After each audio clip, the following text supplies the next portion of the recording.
नमस्कार, मैं शिखा श्रीवास्तव और आप देख रहे हैं के भारत। कहते हैं आवश्यकता आविष्कार की जननी है, लेकिन कई बार हम अपनी आवश्यकता को ढूंढते ढूंढते कुछ ऐसी चीज़ों का आविष्कार कर लेते हैं जो भविष्य में हमारी ज़िंदगी का एक हिस्सा बन जाती है।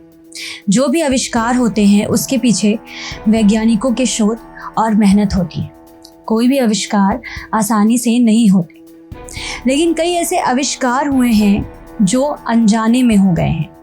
आज हम उन्हीं आविष्कारों के बारे में बात करने जा रहे हैं। X ray machine. एक्सरे मशीन का चिकित्सा के क्षेत्र में बहुत बड़ा योगदान है। जहां पहले शरीर के अंदर की बीमारी का पता लगाने के लिए शरीर के उस हिस्से में चीरा लगाना पड़ता था, वहीं एक्सरे मशीन के आने के बाद बिना चीरे ही बीमारी का पता लगाया जा सकता है। एक्सरे मशीन एक्सरे जनरेटर और एक्सरे डिटेक्टर से मिलकर बनती है। एक्सरे मशीन के द्वारा शरीर के आंतरिक भागों की एक्सरे फोटो निकाली जाती है। लेकिन क्या आप जानते हैं एक्सरे का आविष्कार गलती से हुआ था?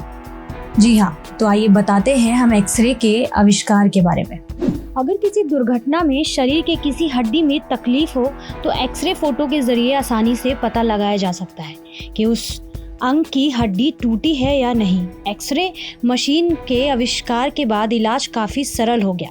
इसका मुख्य श्रेय जाता है विल्हेम रिंग टेगिन को, जिन्होंने 1995 में अहम योगदान दिया है। एक्सरे का आविष्कार विल्हेम रिंग टेगिन ने किया था, जो बहुत ही सनकी वैज्ञानिक माने जाते हैं। दरअसल विल्हेम एथनिक रेस क्यूब बनाने जा रहे थे, लेकिन इस दौरान जब लाइट चमक रही थी तभी उन्होंने देखा कि अपारदर्शी कवर के बावजूद नीचे रखा पेपर दिखाई दे रहा था। वे हैरत से इसे देखने लगे और इस तरह से एक्सरे मशीन का आविष्कार हुआ। माइक्रोवेव का आविष्कार। माइक्रोवेव का आविष्कार भी गलती से हुआ था, जिसे पर्सी स्पेंसर ने किया था। वो नए वैक्यूम ट्यूब के जरिए रिसर्च कर रहे थे। इसके लिए उन्होंने कई मशीनें बनाई, क्योंकि रिसर्च में वो मशीनें उनकी मदद करती, और फिर हो गया माइक्रोवेव का आविष्कार। अपनी नई मशीन बनाते वक्त पर्सी ने देखा उनकी जेब में रखा कैंडी पिघल रहा है। वो हैरान हो गए। इसके बाद उन्होंने मशीन में कुछ पॉपकॉर्न्स रखे और वो पॉपकॉर्न्स फूटने लगे। इस तरह से माइक्रोवेव ओवन का आविष्कार हुआ। माचिस का आविष्कार। माचिस का आविष्कार मानव जाति के लिए बेहद ही सुविधाजनक आविष्कार है, जिससे बिना मेहनत के आग जलाई जा सकती है। आज के समय में माचिस का प्रयोग तो हर घर में होता है, लेकिन क्या आप जानते हैं कि माचिस का आविष्कार कब और कैसे हुआ?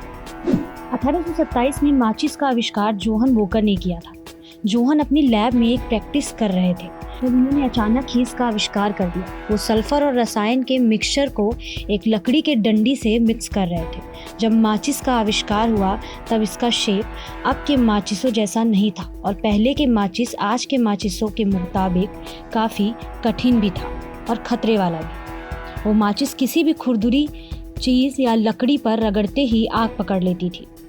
1895 में इसका निर्माण शुरू हुआ था, जो विदेश से भारत में आती थी। लेकिन जब ये भारत में बनना शुरू हुआ तो इसका पहला कारखाना अहमदाबाद में खोला गया था।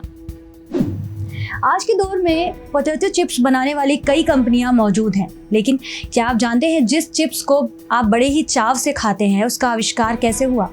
पोटैटो चिप्स के आविष्कार के पीछे एक कहानी है। तो आइए बताते हैं हम कि आपके फेवरेट पोटैटो चिप्स की शुरुआत कैसे हुई थी। 1853 में जॉर्ज क्रम्स नाम के शेफ ने कस्टमर के लिए फ्रेंच फ्राई तैयार कर रहे थे।